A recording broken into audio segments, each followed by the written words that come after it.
तो चलिए आज हम गड़ा धन इस पाठ के बारे में जानकारी लेने वाले हैं। सुंदरपुर गांव में रामदीन नामक किसान था। उसके 4 बेटे थे। रामदीन स्वयं तो बहुत परिश्रमी था, पर उसके चारों बेटे बड़े आलसी थे। हर समय इधर उधर बैठकर गप्पे मारा करते थे। रामदीन उनके इन अल्हड़पन से परेशान था। उसे हमेशा बेटों के भविष्य की चिंता सताया करती। वह दिन रात यही सोचा करता कि बेटे अपना पेट कैसे पालेंगे। एक रात वह इन्हीं विचारों में खोया था। तभी उसकी पत्नी ने झिझकते हुए उसे एक उपाय सुझाया।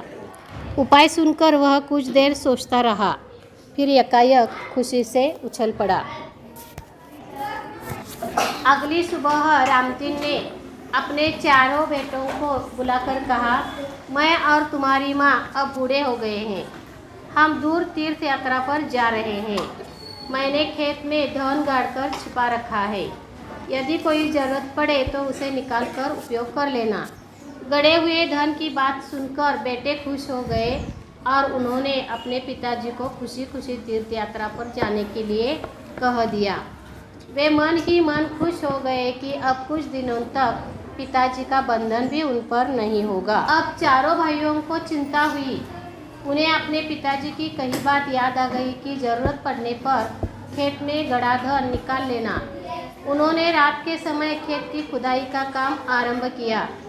वे 2-3 रातें खेत को खोदते रहे, पर कहीं भी उन्हें गड़ा हुआ धन नहीं मिला।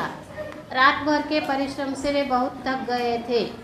जब सुबह बहुत निराश और हताश होकर वे चारों अपने घर लौट रहे थे, तभी रामदीन के परम मित्र हरिनाथ ने पूछा, तुम सब थके हुए क्यों हो?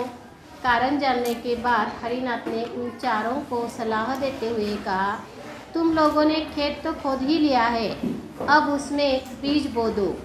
चारों भाइयों के उदास चेहरों पर खुशी की लहर दौड़ गई।